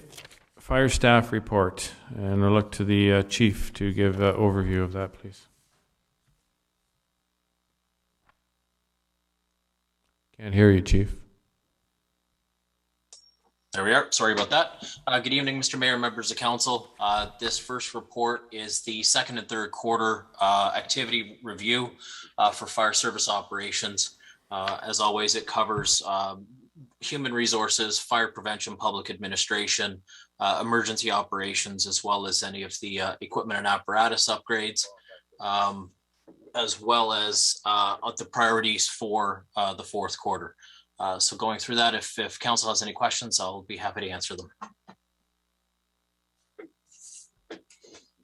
Okay, thank you. Motion simply being to receive this report for information. Mover seconder for that, please. Councillor Cridland, Councillor McClellan. Is there any discussion or questions of the chief on the report? Okay, seeing none, all in favor of receiving that report? That is carried unanimously. Thank you. Move on to the automatic aid agreement 13-2021 with Port Colborne and Wainfleet, and I'll ask the chief to speak to that as well, please. Yeah, through you, Mr. Mayor. So this report outlines and requests that fire staff be authorized to proceed with an automatic aid agreement with Port Colborne. Currently, Wainfleet Fire participates in the Niagara Region Mutual Aid Program, whereby, if we have our resources are exhausted or we respond to an incident that's beyond our capabilities, so we can call for mutual aid from our neighboring municipalities. What an automatic aid agreement does is identify properties where neighboring departments or neighboring municipalities may be best to serve our community. So in this particular case, Port Colborne has areas where our resources would be beneficial to assist automatically without the need for calling. Conversely, Wainfleet also has areas where Port Colborne's fire station is closer than our own fire stations. And we also have properties where, we actually have to drive through Port Colborne to get back into Wainfleet. So this automatic aid agreement, if authorized, would address some of these gaps. And ultimately, for the person who's calling 911 or requiring fire services, they're getting the closest fire resources or emergency services resources, regardless of municipal boundaries. So if there's any questions, I'd be happy to take them. Okay, thank you. The motion that staff report FSR 13-2021 respecting automatic aid agreement between Port Colborne and Wainfleet be received, and that council authorize the fire chief to enter into a 2-year trial automatic aid agreement with the City of Port Colborne Fire and Emergency Services to provide and receive services as laid out in this report, and that council direct the fire chief to bring forward a report to the CAO after the term of the agreement has passed with recommendations on ending, extending, or making permanent a similar agreement. A mover and a seconder to put that on the floor, please. Councillor McClellan and Councillor Van Vliet, and discussion. Councillor Cridland. Thank you, through you, Mayor. This is a great report, so thank you, Chief. After the 2 years, is it likely, well, first of all, it looks like there's no downside. I mean, there doesn't seem to be any impact financially to residents or the tax base, and obviously safety will increase. So, but after the end of the 2 years, it's hard to look into the future that far, but would it be a cost at the end of the 2 years, possibly? Like, do we see ourselves using the 2 years to find out, if it's a plus or minus situation, and then you would come back to us with either a financial or not financial ask, or is it likely not to have any financial impact even after the 2 years if it was successful? Maybe you could just comment briefly on that. Thank you. For sure, through you, Mr. Mayor. So that's exactly what the pilot project intends to kind of flesh out is, at the end of the 2 years, are there costs, does Port Colborne, do they incur more costs or do we incur more costs? Are there areas where there should be some transfer of funds. Right now, based on what the areas that we're looking at covering, we don't see a ton of call volume. So that's exactly why we want to do this pilot project, just to see what the impacts may be. Thank you. So looking backwards, the 2 years, that sort of gives your starting point where you're not really expecting to see much change. So thank you. Maybe I could continue then? Yeah, carry on, please. I think this is going to be, exciting for us to kind of learn about.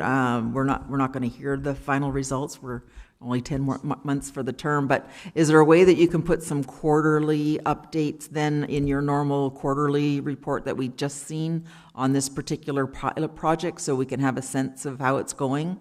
Maybe even from a personnel standpoint would be helpful, but just getting some little status quarterly on this would be kind of exciting to see for the next couple quarters. Thank you. Absolutely. And if you look at our quarterly reports, Appendix A actually includes how many times we do respond out of the township for mutual aid. So it would be very easy to include that data for the automatic aid piece. Thank you. Okay, thank you. Yeah, as I went through that report, I see no downside, complete upside. We can look at it at any time and reassess. And the bottom line is that the public is served maybe 1, 2, 3 minutes faster on a call, medical or fire call. So I think it's a great idea, and it looks like it should work very well. The motion is on the floor. Any further discussion? Councillor Cridlin, one more. Thank you. Sorry. Just one more question, Chief, through you, Mayor. When we come back with the report, I'm not sure if this will apply, but I know when we're talking about the new fire station, there's also a potential for insurance possibilities. So maybe highlighting that in the final report, that could be another upside for residents as well if there's any improvement on their insurance. Thank you. For sure. Absolutely. Okay, thank you. No further questions or comments. All in favor of this? And that is carried. Thank you. Move on to Public Works Staff Report, update on the Canada Summer Games event, and we'll look to Richard Nand to speak to that, please. Thank you, Worship, to members of council. Yes, I'm finally happy to present a update for the Canada Summer Games events that we will be hosting in Wainfleet. It started back in very early 2019 when council approved us establishing a committee to host a 13 for 13 event in Wainfleet. We've reluctantly had to, obviously the games has had to been postponed due to recent pandemic, but it is scheduled for 2022. So we've been diligent. The committee has diligently been developing a program and trying to establish a program as well as some entertainment. And we were happy to announce that we did manage to secure a Juno Award-winning performer from Nunavut, who is very their entertainment that they provide. She's a singer-songwriter and has she blends her. No, I apologize if I get this wrong. Inuktitut and English language during her performances in her pop music. So we're happy to be able to get her on board as our headliner. We will be working towards some supporting entertainment. We've met and had discussions with and we're happy to say that the market has agreed to move their normal market date from the Wednesday evening to the Tuesday, so they will be there the night of the event as well. So our farmers market will be able to participate and benefit from the open entertainment as well, and to have additional people available to purchase their wares. We also want to acknowledge that the Heritage Group and the Marshfield Group has graciously agreed that they will participate in the event as well. We plan on having the performance on their stage, and they will. Their plans are to have a lot of their buildings available and open for visitations as well during that event. we've managed, one of our committee members is graciously, and we're very beneficial to have her. Louise Hickey is actually from the Great North originally, and has a great relationship with the tourism board there, as well as a lot of the staff that still are up in the far north. And she's been able to secure some things from the tourism board that we will be able to hand out, pens and pins and a bunch of things from the north, as well as there's going to be some displays of the Inuit art and on display as well. And I'm happy to say that we're working with Carrie and the library group for a program that we'll be working in the local schools to start a program with them to see, basically it's going to be an art program to see what does Nunavut mean to me. So they're going to be doing some instructional training on what the communities are like up in the north. And then they will be doing some artwork for us. And we will graciously be allowed to display them in the arena, as well as the plans are to have some screens by the stage that will be able to revolve some of their artwork through the ceremony as well. So we have some good plans in place. We're also happy to announce that we are getting a $10,000 donation from Canada Summer Games. This again is, now keep in mind, this is above and beyond what the sports grant was originally for hosting an event. That is still in play, and that has nothing to do with this program. This is the 13 for 13. So we are getting $10,000 from them as well, and they are assisting us in helping with programming. So it's coming along quite nicely.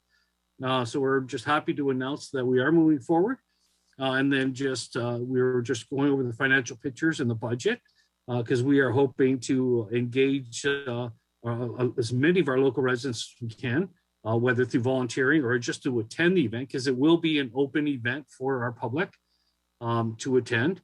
We won't be charging fees for anything, and we will have entertainment and food and so on.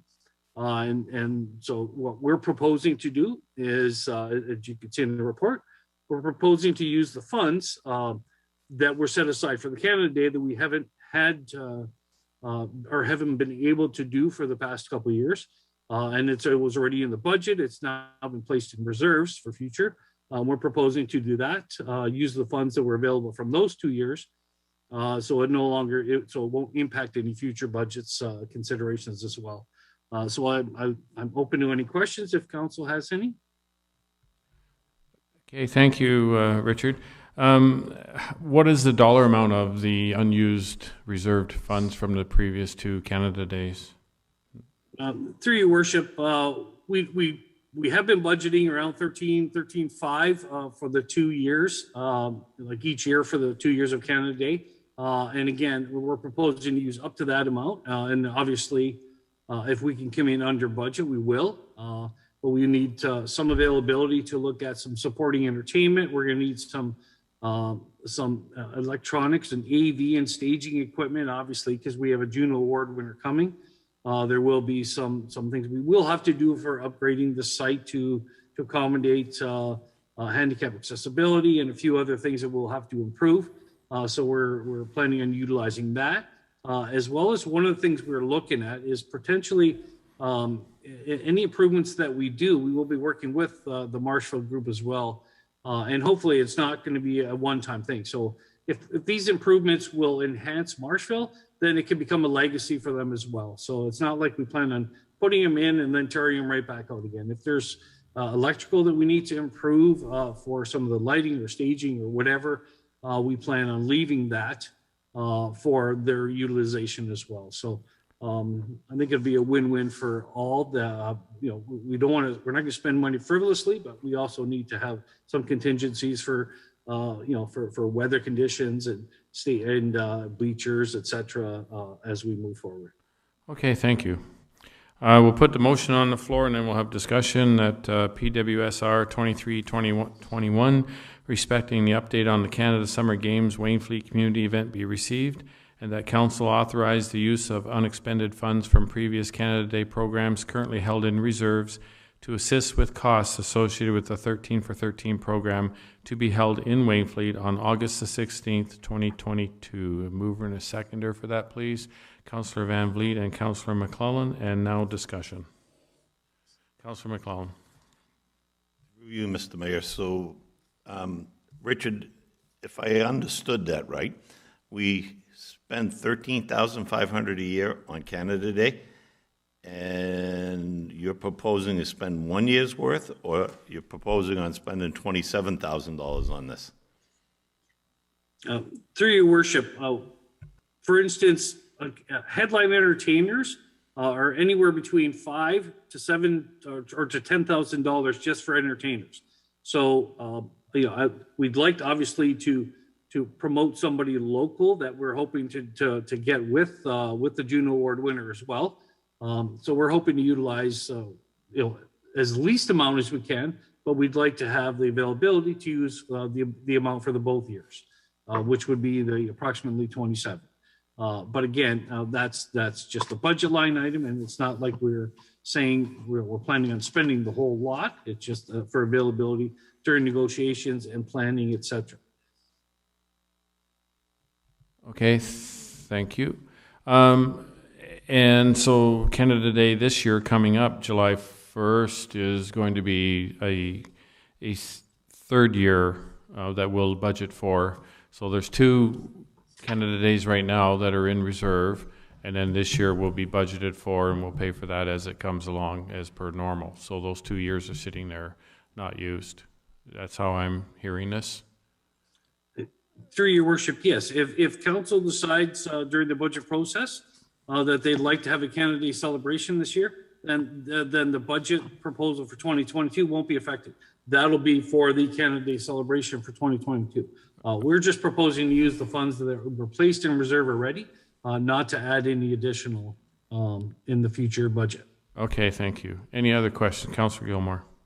Thank you, Mayor. I stand to be corrected, but I kind of highly doubt that we budgeted anything for Canada Day last year in light of the circumstances that were occurring in April and even in that winter. I could be wrong, but because we didn't have it the year before. If we were going to have it last year, we would have used the year before's money. So, I mean, it's neither here nor there. The number will be the number. You'll give us the number, but I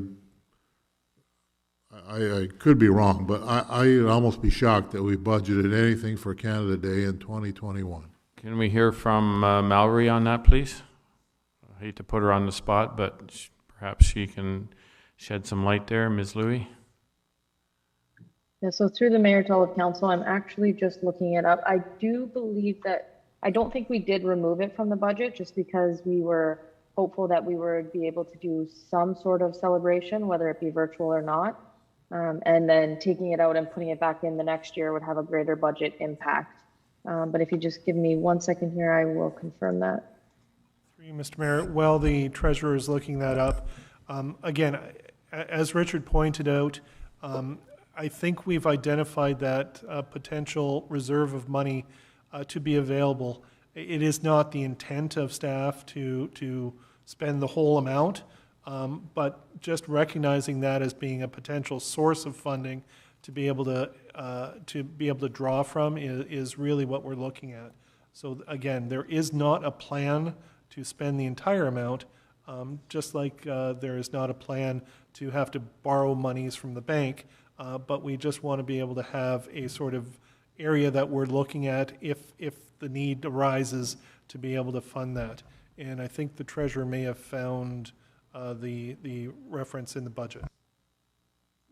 So through the mayor to all of council, we did leave the $13,500 for Canada Day in the budget for 2021, and that was the amount for 2020 as well. Okay, thank you very much. Councillor Cridland. Councillor Cridland. Thank you, through you, Mayor. Again, I think, Richard, you had me at food, but this is, the public hasn't had something to plan, and I think for the first time in a long time, we can almost see this one happening. So I am so excited that there's something that we can look forward to. It's a bonus that it's in the reserve. I think it's something we we need to look seriously at doing something community-wise anyway. I'm all for trying to support this. I wasn't paying attention to it for the last 18 months, but now that it's here and the state of things now, it's much different. So I think this is really exciting for all of us. If you could just sort of let me know later, but there's going to be people then from the games actually in Wainfleet. Like it'll be interesting to have the interactions for kids to have the opportunity to meet the sports people, et cetera. So, but that'll, I'm sure, come later. But no, I support this 100%. Thank you. Okay, thank you. I think Councillor Van Vliet was next. Go ahead. Through you, Mr. Mayor. Yeah, I think the township's ready for some kind of fun.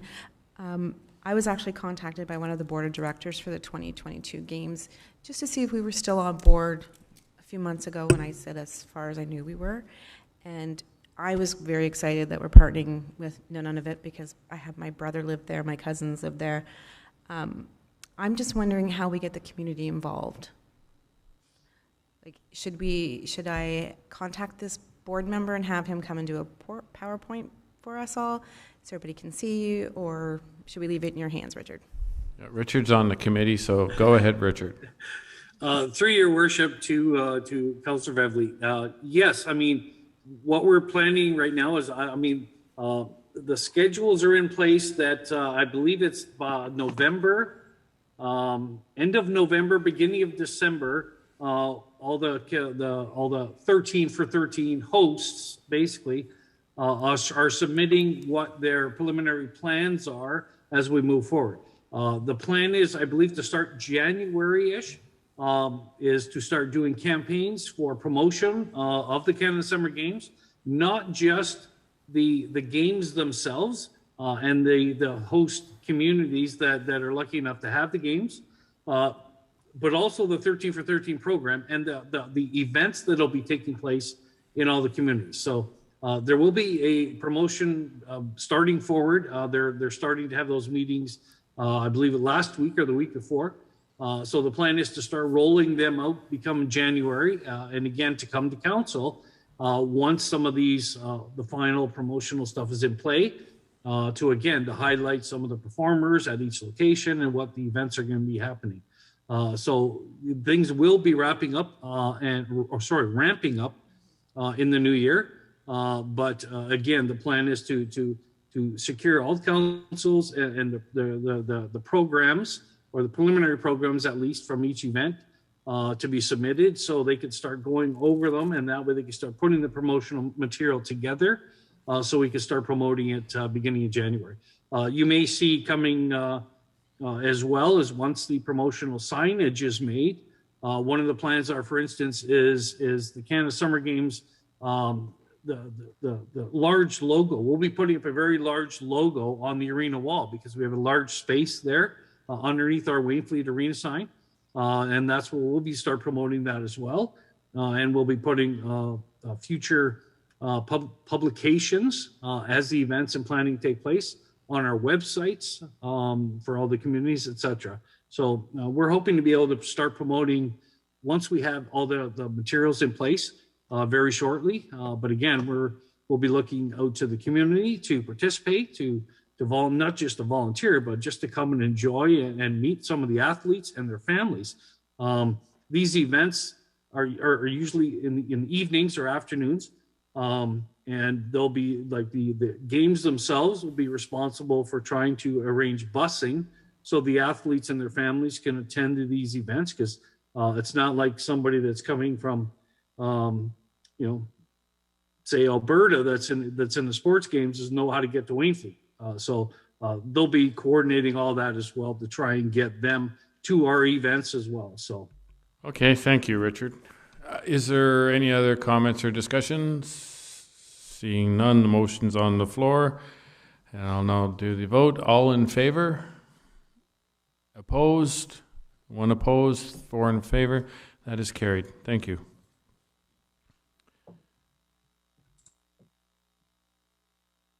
Okay, we're now going to review correspondence. I believe Councillor Crillon pulled item C 340 2021 and wishes to speak to that, and I look to her to speak to that, please.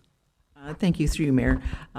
We get a lot of, great correspondence regularly, and these do come by from time to time, but this one is about, supporting the Lake of Bays resolution and motion for asking for more federal and provincial funding for rural infrastructure projects. So again, we do see them regularly. I'd like to just remind the provincial and the federal powers that be that we still are in dire needs of infrastructure support.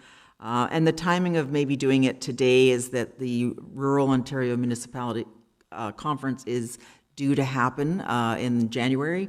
And so again, circulating this, getting this amplified can certainly help our cause in the rural setting. So if council would agree to support that, that's just to be endorsed and then circulated to the Ontario municipalities. And so you are making that motion? Yes, please. Okay, can we have a seconder for that, please? Councillor Van Vliet. Any discussion? Seeing none, all in favor? That is carried. Thank you. Okay, we're into bylaws, and I have two blocks of bylaws here. First block, that bylaw 34, 35, 37, 38, 39, 41, and 42 is listed on the agenda, be read and passed the 16th day of November 2021. Can I have a mover and a seconder for that, please? Councillor McClellan and Councillor Cridland. Is there any Will, go ahead. Oh, sorry. Oh, through you, Mr. Mayor, to all of council, just a note that bylaw number 41 will be read and passed as amended, because that bylaw was amended previously in the agenda. Right, the fouling of roads bylaw, yeah. Fouling of roads, correct. Thank you. Okay, moved and seconded. Is there any discussion on those? Okay, seeing none, all in favor? And that's carried. Thank you. The second block of bylaws, that bylaw number 36 and 40, as listed on the agenda, be given a first and second reading the 16th day of November 2021. Mover and a seconder for that, please. Councillor Cridland and Councillor McClellan. Is there any discussion? Seeing none, all in favor? That is carried. Thank you. Are there any notices of motion?